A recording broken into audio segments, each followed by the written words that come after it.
can't solve employee stagnation from the middle.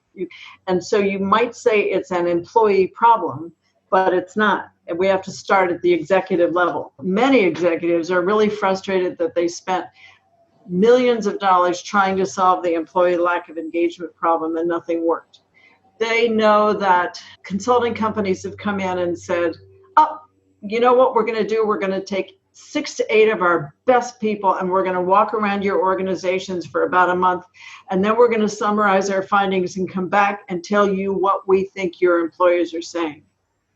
Now, that was a practice for a long time, but executives are tired of that. They say it doesn't work. It never worked. We were just being tolerant. Welcome to the Legacy in the Making show. I'm your host, LA's foremost success coach, Toni Marie Torrey.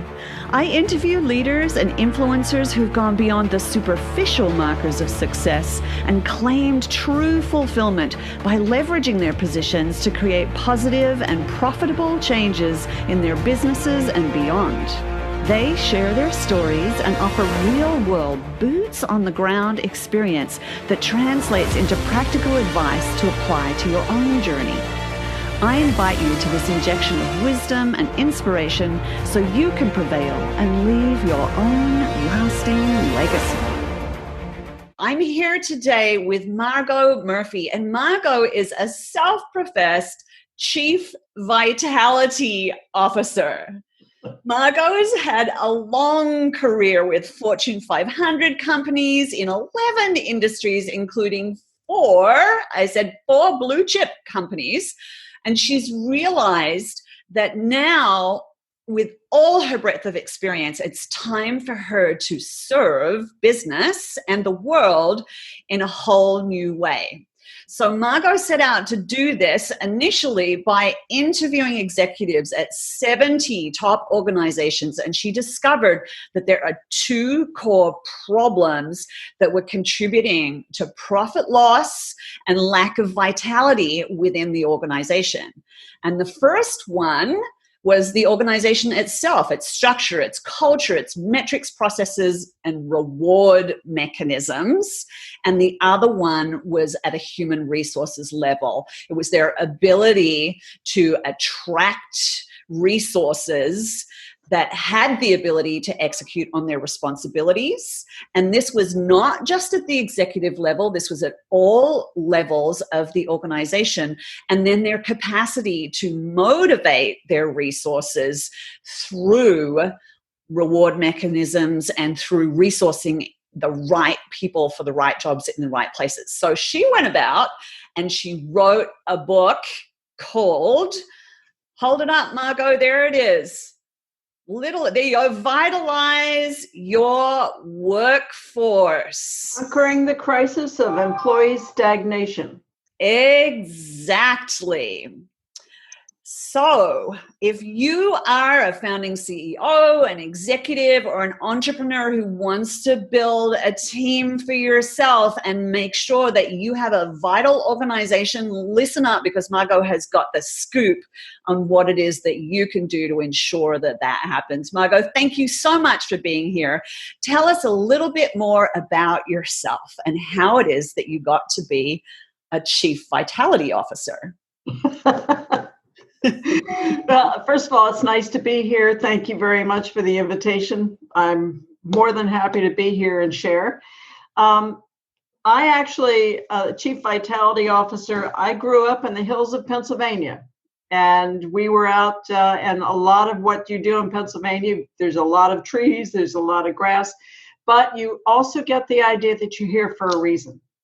And when you're here for a reason, it stays in your mind and you move forward through life and you try to do different things, whether it's in corporations and you can't, or your family, you can't. And you can feel your potential, but you can't get to it yet. And so you say, well, it's just because I'm young. It's just because I don't know enough. It's just because I don't. So this idea of human potential has always been a passion for me. And I also started out in sports. Girlfriend. I played lacrosse for about 25 years. And if you have people on your team and the person at wing doesn't run fast enough, some people would say, well, take him off the team. The answer is no. There's a lot of human potential in that soul. So maybe they could be the best strategic planner that you could have. So this potential and strategic human opening has always been here for me. I totally get what you're saying. And I think oftentimes what happens is people get trapped in, and I know that this happened to me to some extent in the corporate world. I got trapped in what I was competent at, but not what I really excelled at. And I think that that is one of the vitality sappers that happens within an organization. And people don't really think so much about allowing for strategic moves within an organization with their people, because there are these kind of set tracks that people are put on, and there's this expectation that you're going to evolve within a certain track. But what if you are young and you don't really know exactly what your passions and your gifts are yet? Sometimes people get really trapped. And I've worked with even like high level CEOs who say, how did I get here?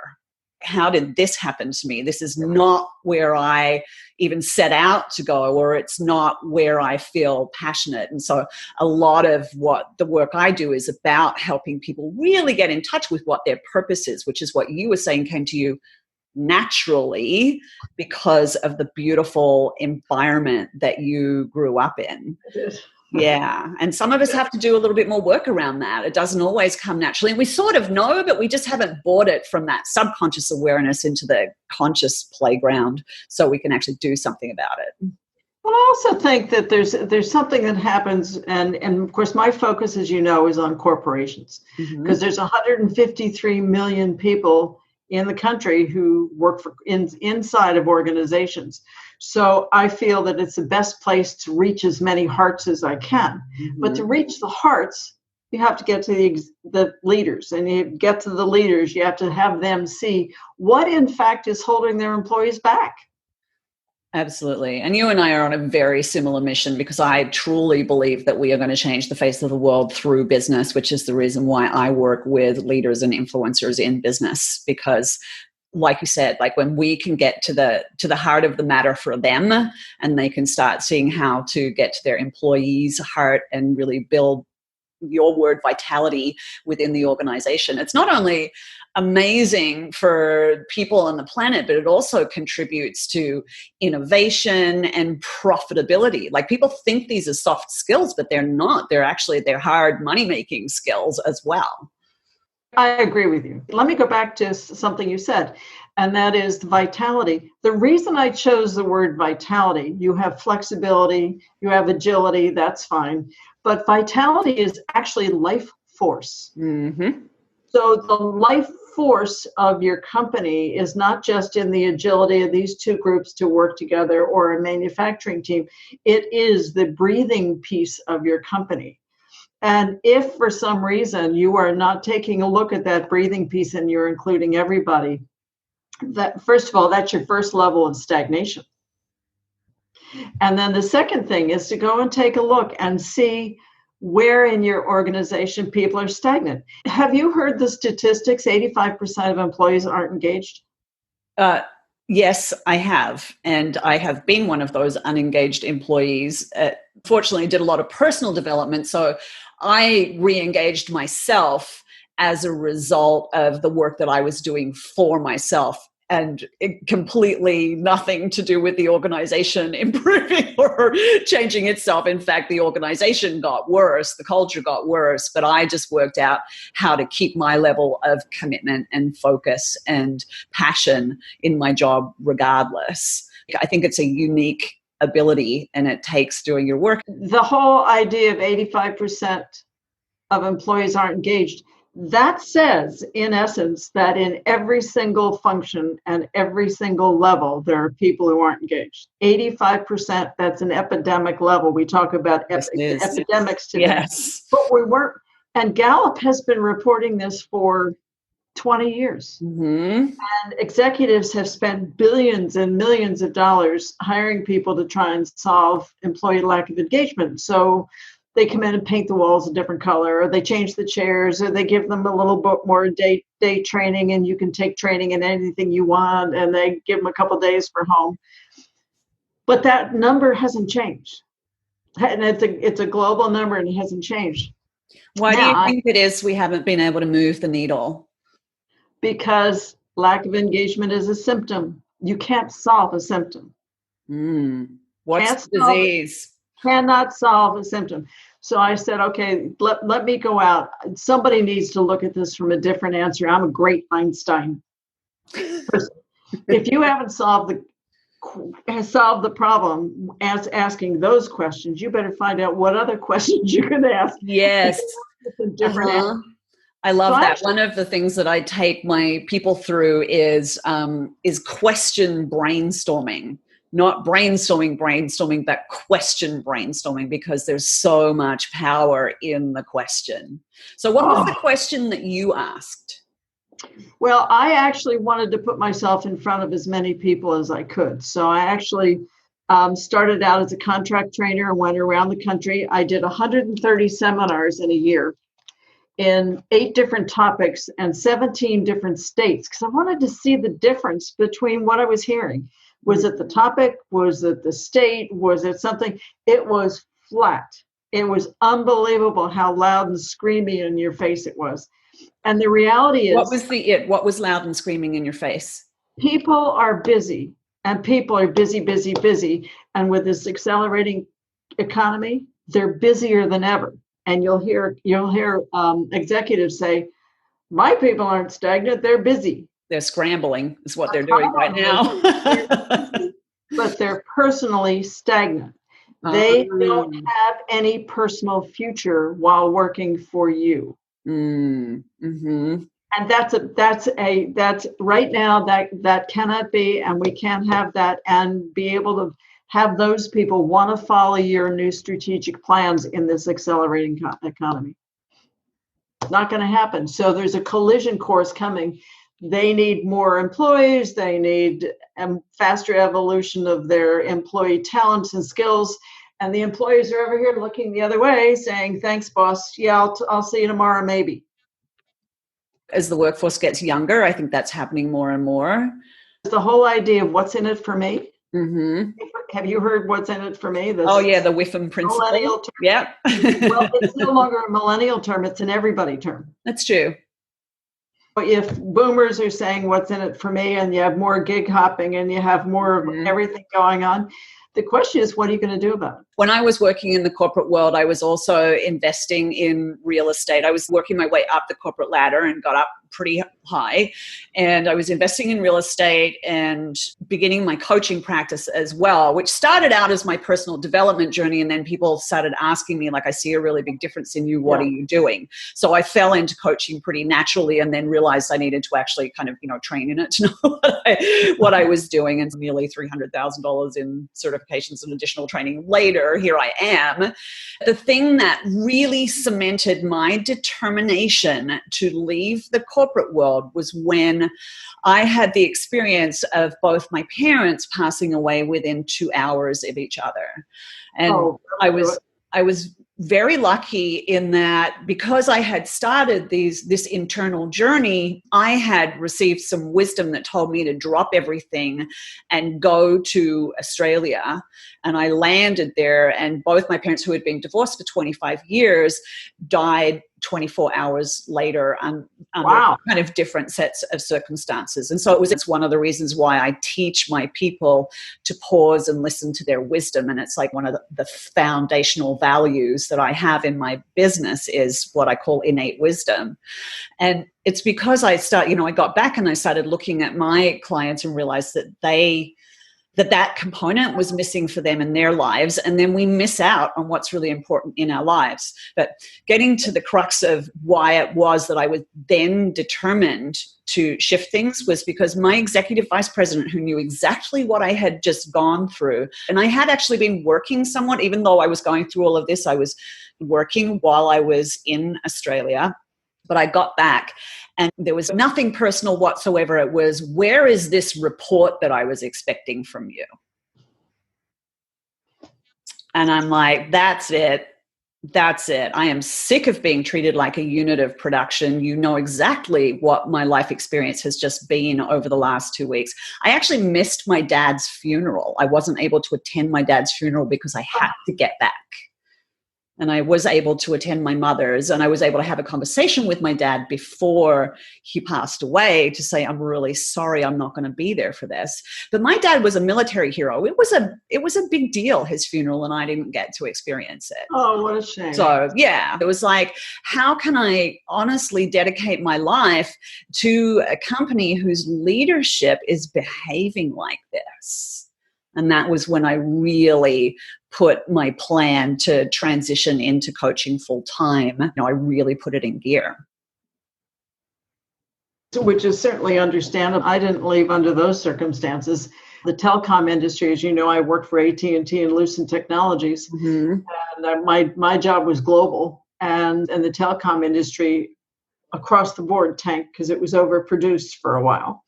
But there was an opportunity to take the packages. So I did. After 30 years, I said, fine, let's do that. Good for you. But I think the 85% lack of engagement really bothered me. Like I said, I'm a human potential person. Mm-hmm. And everybody has a star shine. Everybody has something that wants to radiate, to grow bigger, to do something. And if you're sitting and if all of your employees are in there being busy, and as you said, thank you very much for being busy, but do more. Right. And let me go back just one step, and that is the idea of going out into the field and asking different questions. What really became clear is that in this personal stagnation of people, when I started to take a look at the places within organizations that actually cause stagnation, things began to get very clear, because all throughout the organization, there are places and times and things and habitual employee leadership management practices that we don't even think about anymore. We take them for granted. Mm-hmm. Therefore, we don't see how stagnation causing they are. End of year appraisals. I know. I immediately went to 360 review. It's like End of year appraisals.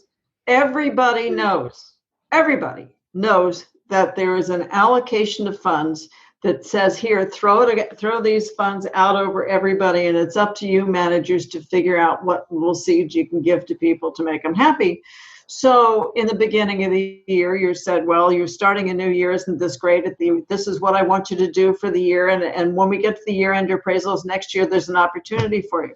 Everybody laughs. Everybody laughs. So it's not an incentive. So ask yourself, what is an incentive? Where are they? It's not promotion, and it's not money. And a lot of people go into a company and they say, well, this isn't what I came in here for. Well, if you interview them, say, what did you come in here for? Well, I thought I was going to be in sales, but they have me in accounting. You put people in seats and say, just stay there. We need somebody to take care of that for a little while, and then you forget that they're there. Mm-hmm. And then it's a low-level job, and then you begin to think of that person as low-level because they're sitting in that low-level job, and then you go talk to other people. So there's a lot of points when you really take a look at what creates stagnation in an organization. Mm-hmm. And what we found, this is an interesting statistic. I think about 60% of things that make people stagnant are common to all organizations. I would agree with you. What do you think those things are? And because this can apply to a large or small organization, right? Absolutely. You bet. A lot of managers are not people. Managers get paid to manage numbers, and they're interested in their own career. But if you're not a people leader and your employee has a problem and you don't even know what their name is, 92% of employees who work for managers who don't solve problems don't want to be there, they don't work as hard, and they try and leave within 2 years because they can't stand it. Mm-hmm. Yeah, how do you lead that? How do you lead that? And if you say, what was your experience in solving problems? Were problems solved? Are you referring to my experience in the corporate world? Yeah. Did you see your problems were probably solved because you're a problem solver? Yes, I actually, the same executive vice president actually stopped including me in one of the leadership meetings because I kept on asking questions. And I remember like a colleague of mine sent me a message on Communicator going, I don't know why you rattle him so much. You're just asking the hard questions. And I actually got disinvited from that strategy meeting because I was asking the hard questions and he didn't want to have to answer them. Well, you asked what are some of the stagnating things. I mean, and once you start to take a look at them in the organization, and it's like connect the dots. Remember the kids game, connect the dots? So you can sit in any organization, you can connect the dots, you can pick out the big things that are common, but then there's always things that are custom to that organization. And when you start adding those in, you get a picture. Mm-hmm. And the good thing is once you get the picture, then you can see how to turn the picture. And it doesn't mean that you have to change the structure or the function of the company. It's just how do you function within that structure to make it different for the employees. And this is not an HR perspective, everybody. This is a senior leadership conversation because you cannot solve employee stagnation from the middle. They're not trained for it. They don't see it. You just can't do it. I know I see this a lot with my clients is that they're still struggling to create the top-down leadership model, which has a mindset associated with, well, we're supposed to have all the answers. And usually people feel like they experience a lot of imposter syndrome because they know that they don't actually have all the answers, but they have a tendency to want to kind of cover that up rather than helping create a dialogue where people can contribute to the answers. And like, that's why I got booted out of that meeting because my EVP didn't have the answers to the questions that I was asking. And my thought around it is that it just challenged his ego because he couldn't answer the questions that I was asking. And they were questions that were intended and important to increasing the vitality of the organization. I don't know that I'd have used that word at the time, but now when I look back in retrospect, that's exactly what it was. So Margo, tell us a little bit about some of the solutions that you've come up with, because you've got the book, which is amazing, but you've also told me about this collaborative partnership that you have had in place for 5 years, and you have created an amazing piece of software that can help organizations, correct? And that's like part of your overall solution. So you've got like a consulting leg of your business, and the software creates the picture of essentially the problems that are in place, so then you can deliver your consulting in a far more meaningful way. Am I capturing what your solution is correctly? You certainly are opening the door. Thank you. One of the things that is absolutely necessary, I just mentioned that you can't solve this from the middle. You can't solve employee stagnation. And so you might say it's an employee problem, but it's not. And we have to start at the executive level. And if you talk with executives, I've gone to a lot of conferences, and you start talking to executives, and as soon as you mention employee, they look the other way and they say, HR. Go see HR. Well, it's not an HR problem. They're not trained to do anything about it. What I know from my years at corporate, that you need to understand the problems that the executive is having at the moment and answer their questions. If you don't answer their issues and their problems, the rest of it's kind of irrelevant. And so part of what is the problem, executives know, many executives are really frustrated that they spent millions of dollars trying to solve the employee lack of engagement problem and nothing worked. They know that consulting companies have come in and said, oh, you know what we're going to do? We're going to take 6 to 8 of our best people, and we're going to walk around your organizations for about a month, and then we're going to summarize our findings and come back and tell you what we think your employers are saying. Now, that was a practice for a long time, but executives get it. They are tired of that. They say it doesn't work. It never worked. We were just being tolerant. So we have to solve that problem too. So what we did is took a look, developed a piece of software. It's proprietary. It's called Corporate Vitality Assessment Software. And we don't walk around. It's in the cloud. One of the things that happens with the walking around and the previous HR approaches has been that they come in, they come back with recommendations, then they either try a one size fits all, which never works, or they say, tell you what, let's test it out in this department and let's see what happens over here and let's see if it works. In the meantime, everybody else is disconnected. You try it out for 2 or 3 months or 2 or 3 years sometimes, and then you have gotten no further along than you were 3 years ago.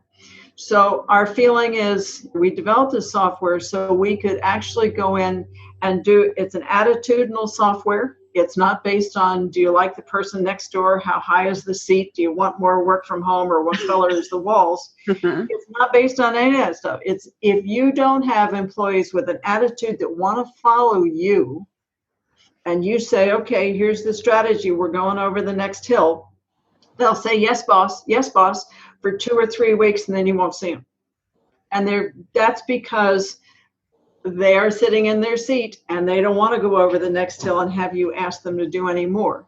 So what this does, it enables us to look at we can look at a department, we can look at a level, we can look at a function, we can look at the corporation as a whole. We can come back with data that gives you an idea of the depth and breadth of stagnation anywhere in your company and vitality and see what the difference is. But we can also give you an idea as to what the cause is in that locale.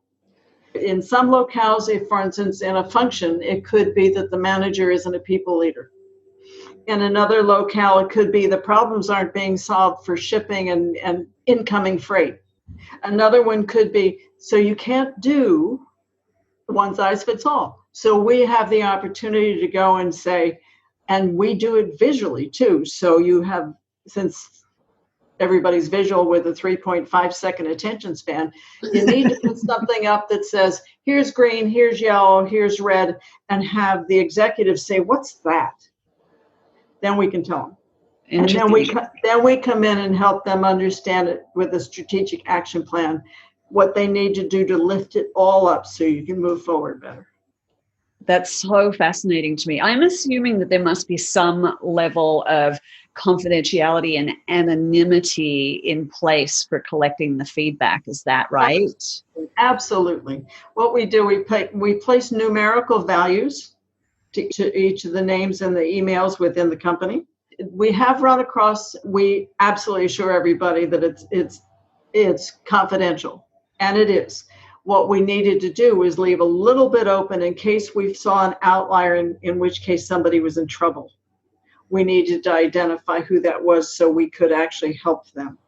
Those things do come up, and we respect that. Yeah, so it sounds like there's a safety first component there. Absolutely. Yeah, I love that. I get that oftentimes there's a certain amount of skepticism around confidentiality. I have definitely been asked to give feedback in various corporations that I've been in, and there's been like, well, exactly how honest am I going to be about this? Because I don't really know, even though they're telling me it's confidential, I don't really know for sure that it is confidential. What do you do to reassure the people that are contributing to this? We don't ask them for their opinions. Oh, okay. Interesting. What do you ask for? There's a great body of study on attitudinal research. So we took the top pieces of attitudinal research, and my partner James is a certified leader in that space. So we updated it, upgraded it, embedded it into the software. So what we say is, in an ideal situation, pick out of these 300 words or phrases, pick out the ones that represent how you feel in an ideal situation.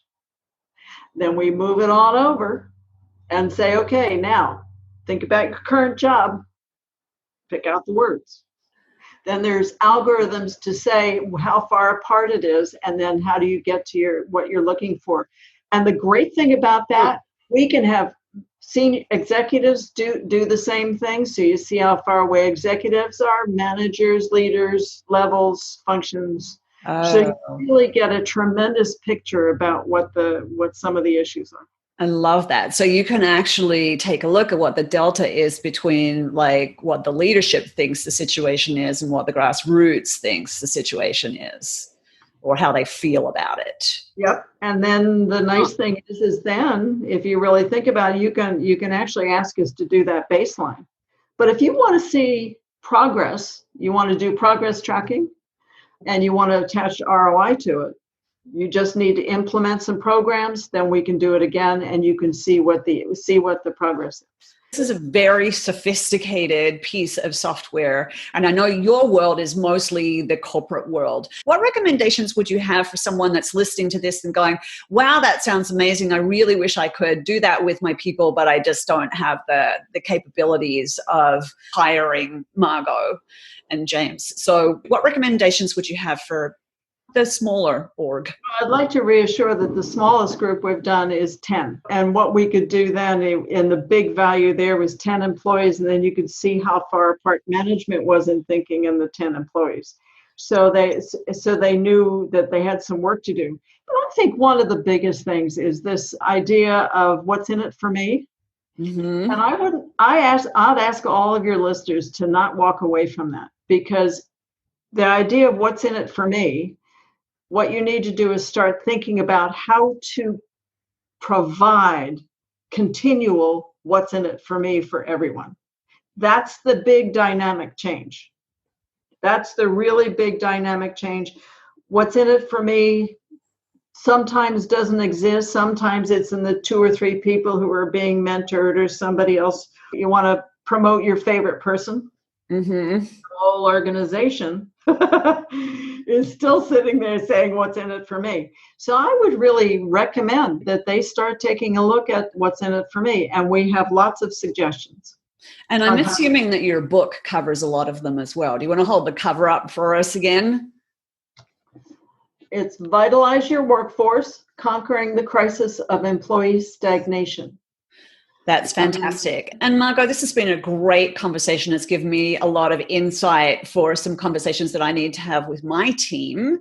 And I'm excited about it. It's like I feel like I've done a pretty good job of being a good leader because I experienced the pain of working under leadership that did just treat me as a unit of production. I think what I get from what you're saying is that the what's in it for me is very different by individual. And for some people, it might be advancement in the organization. But for someone else, it might be, I just want to get my job done and be able to forget about it so I can go home and enjoy my evenings and my weekends, right? Like it could be very different for different people. That's very true. That's why we say what you do is you embed an element of choice. Mm-hmm. They can choose to be in the Vitality program, in which they can have continual what's in it for me and have their choices make a difference in what their next steps are based on their own initiative. And they can choose and say, guess what? I love my job. I just want to stay right here. In which case they get recognized for that. They're not downgraded for that. They get recognized for that. Mm-hmm.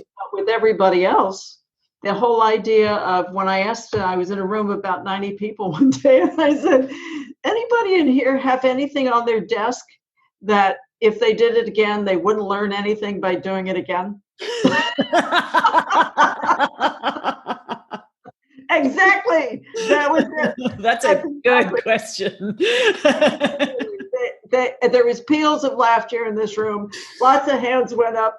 And I think you got to start thinking that way, because that's stagnation. If they haven't done anything different in a day, that's why we developed, one of the things I put in here was dynamic delegation. Delegation has generally been where? Up at the top. Up, down. Yep. It's or it's 2 or 3 people at the top who have staff or budget to do something, or it's, I don't want to do this anymore, here, do it. And the people who receive it end up with this haystack load of stuff that doesn't make any difference to them. It's just more work. Yep.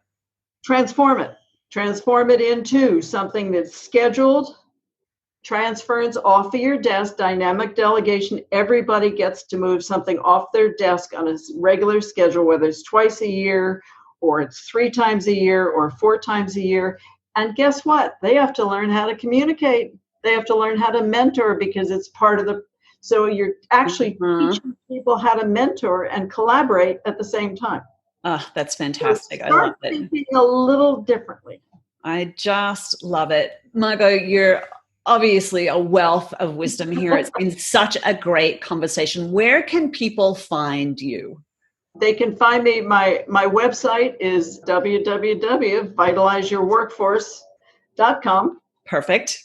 They can also email me at margo.murphy@vitalizeyourworkforce.com. And if they do me a favor and put your show or your name in the subject line, that would be marvelous. Okay, great. So folks, put Legacy in the Making Show in your subject line, and then Margo will know exactly how it is that you got to meet her and know what kind of conversation you might be interested in having. So thank you so much, Margo. It's been great. I'm glad you tuned in to the Legacy in the Making Show. If you're genuinely interested in creating positive change in your business or your life or on a more global scale, I invite you to connect with me at TonyMarie.com. That's Tony with a Y, Marie with 2 E's. When you get there, you'll find the Path to Purpose Master Plan, the truly brilliant method to make sure you're clear on why you're here. This is the absolute critical foundation to honing your instincts and leaving a legacy you'll be proud of. You can also find out about the Innate Wisdom Business Council, which is an opportunity to evolve your vision in the company of like-minded leaders, and much, much more. Thanks for listening. Remember to subscribe to the podcast, and we'll see you next time.